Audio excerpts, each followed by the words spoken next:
Okay, we are discussing the introduction on alternative routes of iron making for direct reduction and smelting reduction process, and I am just continuing from the last lecture. Okay. So, this is the lecture number 52 and previous one was 51. Okay. So, we have talked about the basic definition of the DR processes and its reaction involved, and now I am talking about some of the DR technologies that are available. Okay. So, direct reduction technologies. So, you can see here on the left hand side, these are all fluidized bed technology. Okay, fluidized bed based technology. First is called the fire process. There is a fluidized iron ore reduction. It is a US technology, USA technology. And then Finmate is also a similar technology. It was developed by Voestalpine of Austria as well as Venezuela one company. So, it was a Finmate. Okay. This is also fluidized based technology, fluidized bed based technology. Okay. Both fire as well as Finmate. And only difference in case of the Finmate, in case of the fire, fire is also, first let us tell me about the fire process. In the fire process you have fluidized bed reactor and then they are in series, around 4 or 5 reactors are in series. And in the first reactor basically some preheating is done by natural gas, by burning the natural gas you can preheat it, and then the 3 reactors are in series and you reduce it. Okay. And the reduction gas entered through the last reactor and then it cascade through the other reactors. Okay. So, and reducing gas is basically the reformed natural gas that is used. And in case of the Finmate process, the only one difference is that the preheating is done by the off gas from the other reduction unit. Okay. Not in case of the fire process is the natural gas heating is required, but here you recycle the off gas to preheat the material and some other process variant may be there. So, otherwise both are the fluid based reactor. And then Sarco-Red, this is also another process. There is a fluidized bed reaction process, is called the Sarco-Red process. And so, here what you are using, there is a reductant gas, is basically natural gas, you deform it and you can directly use the fines because it is, these are all the fluidized bed reactor. And so, iron ore fines and the natural gas you can use it. And another reactor, another also you can produce the iron carbide also, if you just iron ore and then you can produce the iron carbide directly from there, and then iron carbide is also a feed to the electric arc furnace. Okay. So, these are the fluid bed reactors are there, these are the thing. Okay. And these are basically based on the shaft furnace, there is the Midrex and HYL3, that is these are the process. Not only HYL3, all HYL process are in the category of the shaft furnace, HYL3 and then HYL4. HYL1 was different because that is based on the batch shaft furnace. So, otherwise Midrex, HYL3, HYL8 all are based on the continuous shaft furnace. And so, these are basically the shaft furnace process, and here you can use the natural gas, you can use the pellets, you can use the lumpy ore also. Okay. And these are the shaft furnace based processes there. And then you have this process SLRN, Quadir, DRC, Alice-Chalmers controlled process, Alice-Chalmers process, then TDR Tata direct reduction, Jindal direct reduction, Odisha Sponge Iron Limited direct reduction, all are some patented processes are there, and where basically it is all are rotary kiln based processes, rotary kiln furnace based processes. Here the feed is basically coal and the lumpy ore. You can use some pellets, but rarely it is used, whereas in the rotary kiln it is basically the lumpy ore and the coal that is used. Okay. And SLRN is the Durgi, that is the Germany technology, and this is the process. Durgi initially it was, and it is widely used rotary kiln furnace based process of DR process. Besides, in India you can see lot of process has been developed like TDR, Jindal, OSIL, these are the Indian patented process. and Alice Chalmers, this is also a Canadian patented process where basically you have, instead of the coal, you can use the natural gas and oil, and you can control the carbon percentage of the DRI to some extent. Usually the coal based DRI is very low carbon is there, 0.15 to 1 to 0.1 to 0.2% carbon may be there in the coal based DRI, but you can by controlling or using the natural gas, you can increase the, by cracking of natural gas, you can generate some shoot carbon, and anyway you can increase the carbon content to some extent in this process. All this process has some process variant to some extent, more or less, and all this process variant may be about the size of the coal you are using and the location of the tuyeres, location of the burners, and then those are the things, and the size of the coal particles that you are using, or the proportion of the coal, how much in the direct reduction coal, how much is the burning coal. Okay. So, those some process variants are there. Otherwise, all processes are based on rotary kiln, and you are using the non-coking coal, lumpy ore, and sometimes pellets, but rarely used pellets, and you convert it to the DRI. Okay. So, these are the coal based processes are there. And then whatever the processes that I am going to tell, these are the processes other than the rotary kiln furnace based processes. For example, INMETCO and the FASTMET, these two processes are based on rotary hearth furnace. As you saw, there is a rotary hearth furnace. What is there? In the rotary hearth furnace is a donut shaped reactor, just like a donut you have seen it reactor, and here the material moves over a rotating hearth in a circular periphery. Okay. So, you put the material, it is the material does not move itself, it is basically the rotating hearth that carries the material over 360 degree and then make it out through a gate very adjacent to the inlet gate. Okay. So, this is called, and during the, when the hearth is rotating to a 360 degree, it basically traverses different temperature regime like preheating zone and then reduction zone and then cooling zone and then finally come out. Okay. So, it is very similar to the blast furnace where the material, when it is coming out, it goes through different temperature regime. Here also the material goes through different temperature regime, but the main difference is that the material itself is not moving. Okay. It is the rotating hearth that is carrying the material through the different temperature regimes. That is why you can compromise with the quality of the raw material, since the material is not moving, because if the material physically move, then they undergoes impact and abrasion and generates the fines, okay, and hinders the reduction process. So, in case of the rotary hearth, that problem is not there. So, you can use any kind of low grade raw material also you can use and it can move. Okay. So, that is there, and that is why you can see in all this process you can use the waste oxide, that is the most important. All this process use the waste oxide. So, INMETCO and the FASTMET are based on basically rotary hearth furnace based process. CITCOMET is also rotary hearth furnace based process. Here basically the input in this INMETCO and FASTMET, the input is iron ore coal composite pellets. These are the composite pellets is the input, and in case of the CITCOMET, it is not the iron ore coal composite pellets, but rather it is the fines are used. Okay, both the coal fines and ore fines are put on layers, and then it is also mixed up by a rotating device. But this process could not be okay. This process is not become very popular that way because of some technological problem involved in it. But INMETCO and FASTMET are very commercialized, very much popular process till now. Okay. And sarcophore is a process. This process is based on fluidized bed. Okay. You gasify the carbon and then you use it for reduction of the fines in a fluidized bed.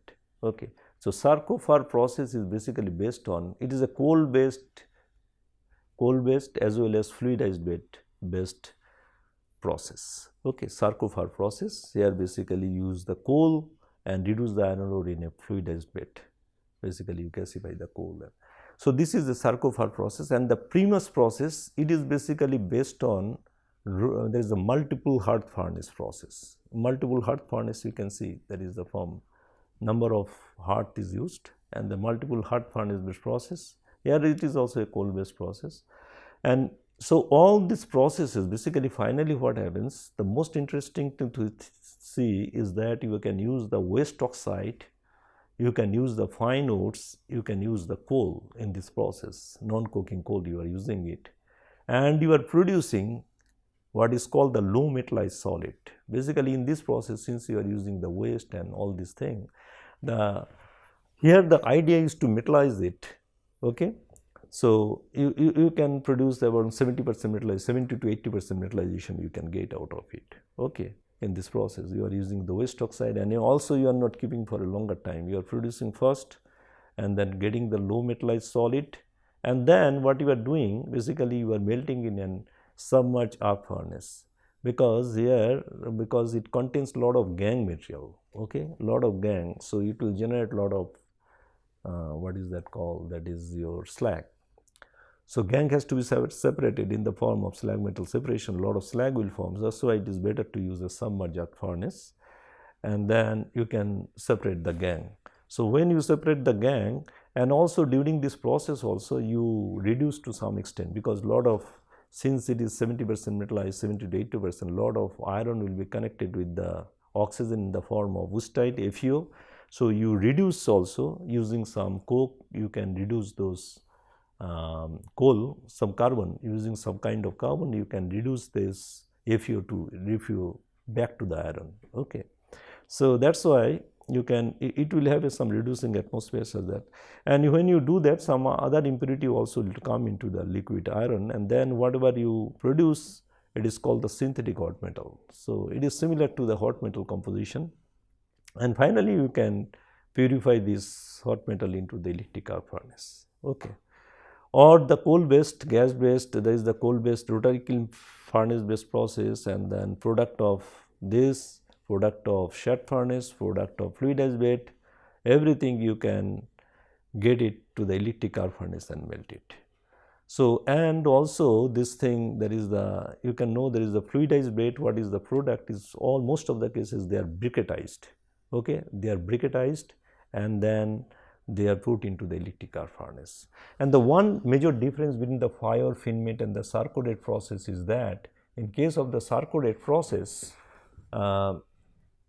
in the fluidized bed process, the major problem is the sticking of the powders. When you are fluidizing this powder, and after reduction, this powders has a propensity, because the powders contains a lot of gangues also, they have a propensity for the sticking, because the gangue material from the low melting eutectic, okay, and then they try to stick to each other. So this sticking problem is there in the fluidized bed. That is the major problem, one of the major problem.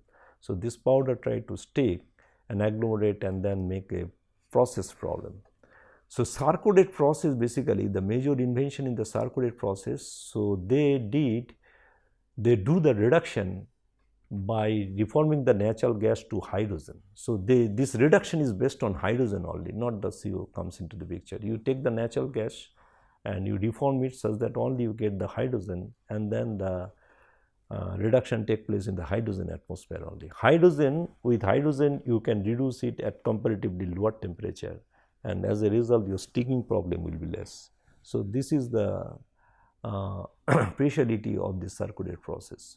So another way, and finally whatever the product is basically briquettized, there is the hot briquetted iron, and then you can charge into the electric arc furnace.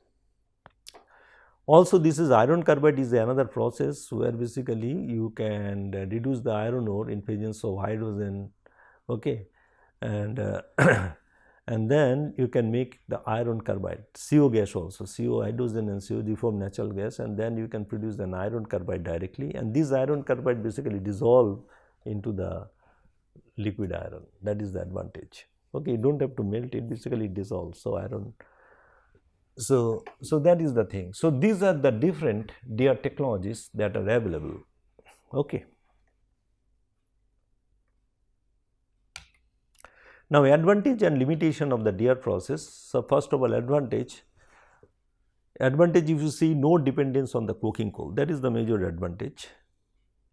smaller module size, you have a module size is less, so you can use it, the MSME can use it very nicely at a low cost. That's why the lower capital investment, and if the size is less, then also your space requirement is also less, so you can use it in a very small space economically. Okay. Easier process control and process maneuverability. That is obviously, since the reactor is very small, so maneuverability will be easier and the easier control is possible. Limitations: the final product is solid and has to be melted. There is some energy is involved here. Individual module size is not very large. Specific running cost, that's why very high. And the specific running cost is high because you are not producing large quantity, you are producing less because of size limitations. And as a result, the specific, if you see, specific running cost become high. For example, 230 USD per ton compared to 130 USD per ton of BF hot metal. So in the DR process, the specific running cost is high, especially if you consider the rotary kiln process. For example, it is the 500 tons per day, that is the capacity. So if you want to produce more, you have to use multiple units. So when you are going for a multiple units, obviously your running capacity will be, specific capacity will be high. From the same reactor, if you can produce a large amount of product, your specific energy consumption will be less. But if you want to produce a similar amount of product from a number of units, obviously you will have more energy consumption, because for each unit, maintaining some each unit, you require some external energy. Okay. So low carbon content in the final product, difficulty during the steel making. That is the thing, in the most of the coal-based process, coal-based DR process, the carbon content is quite low. There is around 0.1% carbon is there. So its liquidus is very high. So if you want to melt it, you require more energy. But some gas-based process, usually the carbon content is high, and nowadays you can control the carbon efficiently. So you can produce a DRI with a very high carbon content, more than 2% also, 2-8%. So then opening carbon become large, so liquidus become less energy, you can melt it. So properties of DRI and the sponge iron. Sponge iron properties, first you must know some of the properties of the sponge iron. The apparent density of final product is around 1.5 to 4 gram per cc. You know, the iron density around 7 to 8 gram per cc. Compared to this, apparent density of the sponge iron is so less, 1.5 to 4. Why? Basically, the sponge iron, when you see, it contains some gangue, obviously. So gangue contains a lot of oxygen.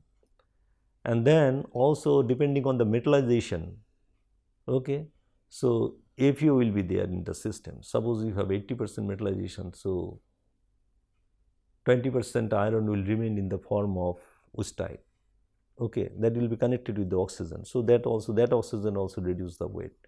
Besides, the sponge iron contains lot of micropores, okay, lot of pores inside it. So lot of air is there inside. So as a result, your apparent density is less, and depending on your metallization and the quality of raw material, starting raw material, your density of the final product can be 1.5 to 4 gram per cc. And specific surface area is quite high, 0.5 to 4 meter square per gram. You can see very high specific surface area because of presence of the pores inside it. Okay. And this is the sponge iron. As I said, the sponge-like appearance of the DRI under microscope. So if you see the solid sponge and if you take in your hand, it will not look like a sponge, like soft spongy. It is not a soft spongy, it is a very hard material. But if you see the microstructure, you can see a lot of pores. This is the pores you can find. So it's appear like a sponge. That's why it is called the sponge iron. Carbon content varies from 0.1 to 0.15 for coal-based DRI and 2.5 for the gas-based DRI, that I said. This is a 2.5, very high, because you can control it. Nowadays, even higher carbon in the DRI can be imparted, okay, into the advanced DR processes, gas-based DR processes. Another thing, this high porosity and large specific surface area increases the reactivity obviously of the sponge iron, but at the same time, because of this, the sponge iron is also very prone to reoxidation. So, high porosity and large specific surface area of the sponge iron make it very likely to the reoxidation.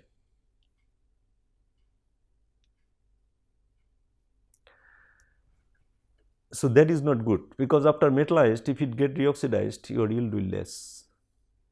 So, how it get reoxidized? If it is heated only in 200 degree centigrade, sponge iron, that is why you cannot preheat it. At 200 degree centigrade you keep it and then it will be reoxidized. Even at room temperature in presence of moisture, and because the hydrogen generation basically increases the temperature. Therefore, whatever it may be, this is the sponge iron, especially the gas based sponge iron. I will talk about that, because coal based sponge iron is precipitated by a slag layer to some extent. It is a slag layer is there that basically dissolves the pores at the surface. So, it is not that much of reactive, okay, and reoxidation less prone to reoxidation, but the gas based DRI are very much prone to reoxidation. So, some kind of passivation, some passive layer has to be generated on the DRI if we want to use it in the form of cold DRI and transport it to somewhere long time back. So, thing is that you have to passivate the gas based DRI. So, some passivation techniques are in place, I will talk about that thing. But the fact remains that DRI is very prone to reoxidation. So, you have to be cautious. So, DRI cannot be preheated before melting. You have no scope of preheating, because if you want to preheat it, it will reoxidize. Sponge iron should have low gangue. Gangue should not be very high. So, metallization should be high, around the 90% and above. Otherwise, lot of iron will remain in the form of FeO. Okay. That increases the load on the electric arc furnace. Besides, the gangue also has to be low. Gangue means other silicon oxide.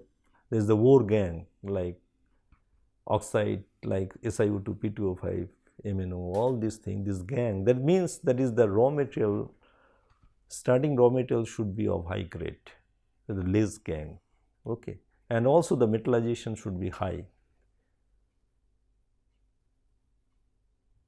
Then low impurity. The coal based DRI has very high sulfur. Now, when you are reducing the iron in the solid state, one advantage is that it is in the solid state reduction. That is why the impurity cannot penetrate into the DRI. That is why you can see the carbon is, in case of the coal based carbon. Gas based carbon, we have higher carbon because of some other technique. Basically, we specially incorporate the carbon into it. I will talk about that thing. Usually, when you produce the DRI, the carbon is very less, whether coal based and gas based, if you just to produce the DRI, and then because in the solid state the impurity cannot diffuse into the DRI. So, its impurity become less, unlike into the hot metal where impurity is very high, because in liquid state impurity can penetrate much faster, the solid state is less. That is why the carbon is very less, coal based you can see 0.1 to 0.15 and also other impurities. But since the coal, but the sulfur can be high.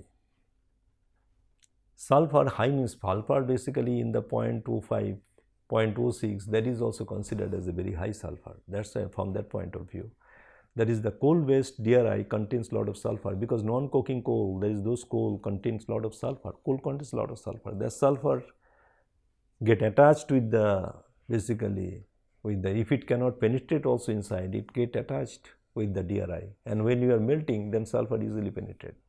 So, coal based DRI has very high sulfur. Okay. DRI, advantage of DRI is that it has low trump element, because scrap has lot of trump element, because you know the scrap is for different alloy steel, the scrap is generated from different alloy steel. So, you have some Some it may contain molybdenum, it may contain nickel, it may contain chromium, it may contain some other elements, because the scrap contains, it is from the alloy steel. So, lot of trump element are there, but DRI should do not have the trump element, and sometimes removing this trump element is very difficult. So, DRI contains FeO, which is helpful for the CO generation and bath stirring, because in 90% metallization also some amount of FeO is there, but FeO should not be very high, some amount of FeO is there. So, that is good. Now, some difference of the coal versus gas based DR technology.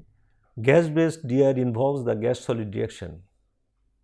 Now, even faster at the low temperature, because gas solid reaction is much faster compared to the, what is that called, gas solid, that is the solid reaction.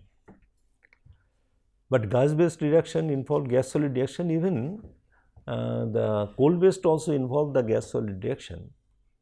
Okay, that is also involved, but here basically counter current process. The gas is moving from the bottom and the solid is coming. So, they interaction in the gas solid is much more into the gas based process. That is why the faster even at low temperature, that is why the gas based process also can be carried out at very higher kinetics at comparatively lower temperature. Reforming of natural gas produces both carbon monoxide and hydrogen. This hydrogen is a much better reductant compared to the carbon monoxide, both thermodynamically and kinetically. So, that is why the DRI of the gas based process has higher metallization. And in the gas based process, the carbon content of the DRI can vary from 1 to 2.5% through the cracking of hydrocarbons. Some special technology is there. During the cooling process of DRI, the hydrocarbon cracking take place, that basically deposit the carbon on the DR. So, gas based DR has higher carbon content, so its liquidus will be less. Now, coal based DR, irrespective of the operating condition, the carbon content is always between 0.15 to 0.2. Obviously, high carbon DRI give an advantage in the steel making, lower melting point, higher opening carbon in the bath. And as I said, the gas based DRI are very prone to self ignition and the deoxidation,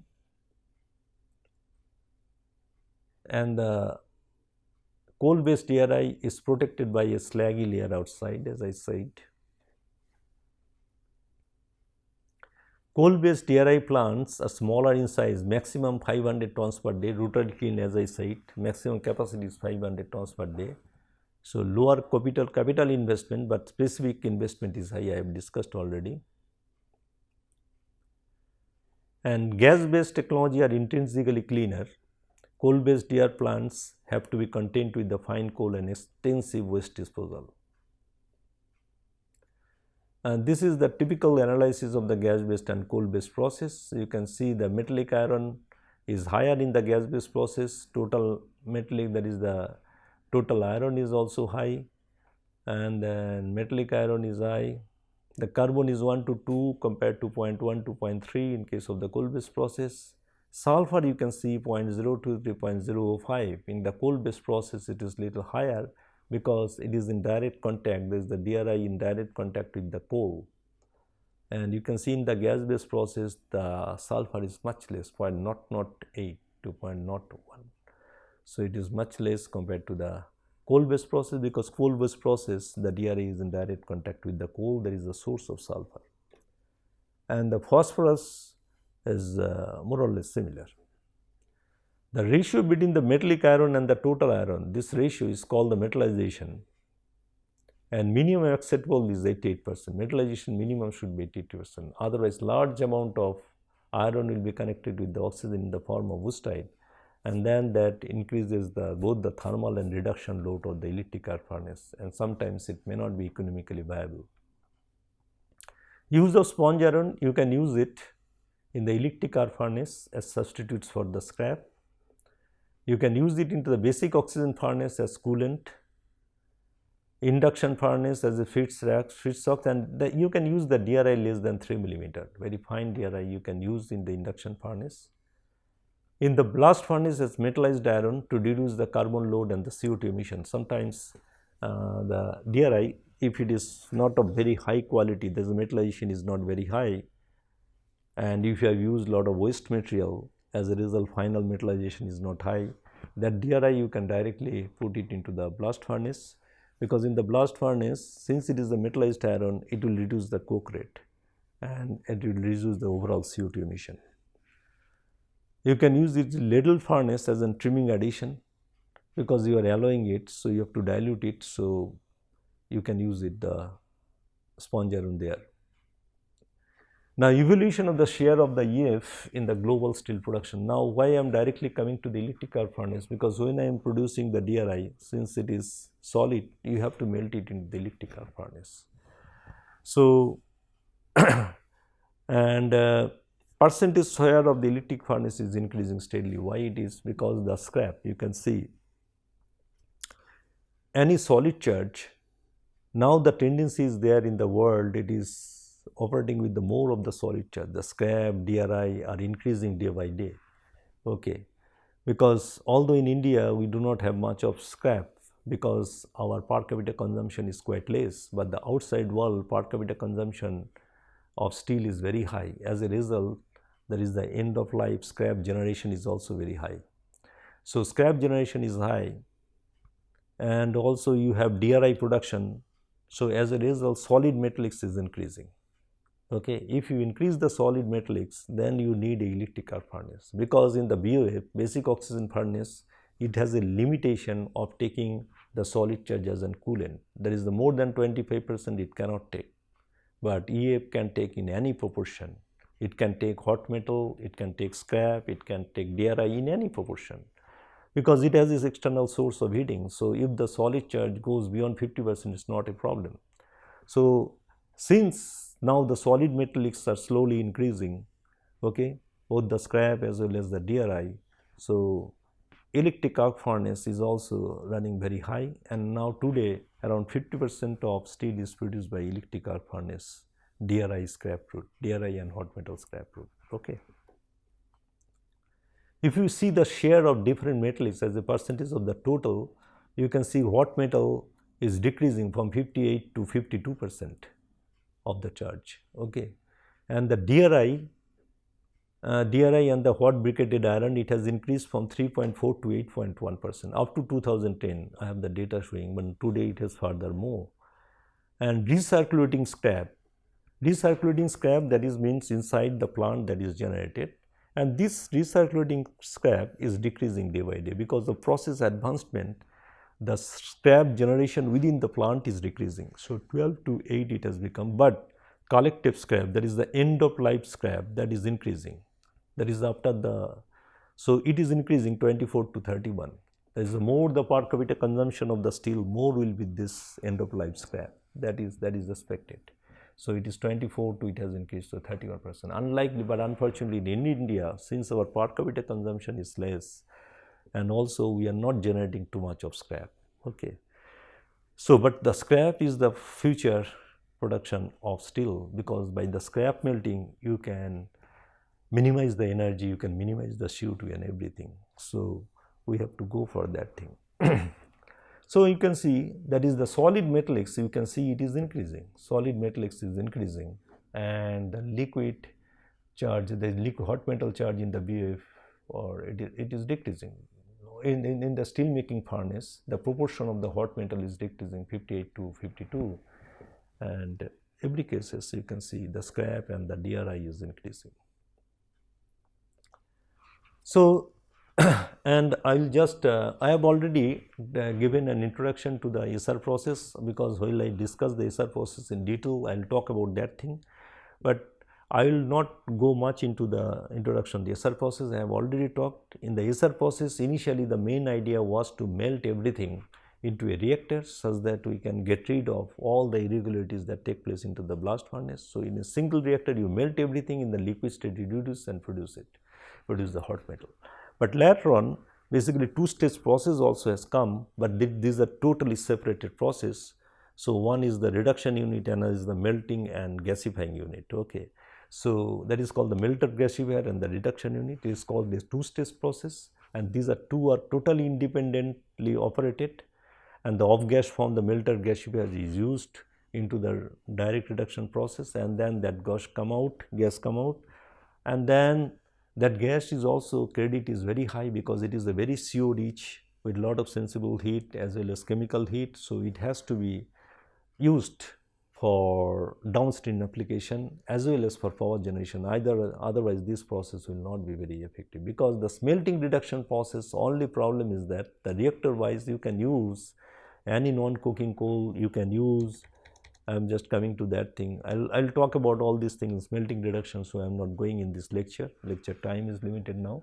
So thing is, I'll just in brief, I would like to say that this process is very good because you can use any low grade material, you can use non-coking coal, you can use inferior grade of iron ore, you can use waste material, you can melt it in a single reactor or in a two reactor, reduction reactor and the smelter gasifier, and then you can produce the hot metal. This is a very nice process, but the major problem in this process lies with the fact that since you are burning the coal in presence of oxygen, okay, you are generating there is an intense heat, and then lot of CO is generated, and the thermal and the chemical efficiency is not as good as the blast furnace. As a result, whatever the off gas is coming, that is rich in the CO, and the sensible heat is also there. So you have to utilize, unless you utilize and the process, you can see this is a very fast process also, and you cannot utilize this total carbon, and the carbon rate or the coal rate is very high in this type of process because of the reactor design and all these things. The carbon rate or the coal rate is much higher compared to the blast furnace, around 2 times, more than 2 times, around 4 times in some reactor. So as a result, the off gas that is coming will be very rich in CO unless you utilized for the power generation or used for DRI production. This process is not at all economic. So okay, I will discuss about this thing later on in the next lecture, and then these are the conclusions. Okay, thank you very much.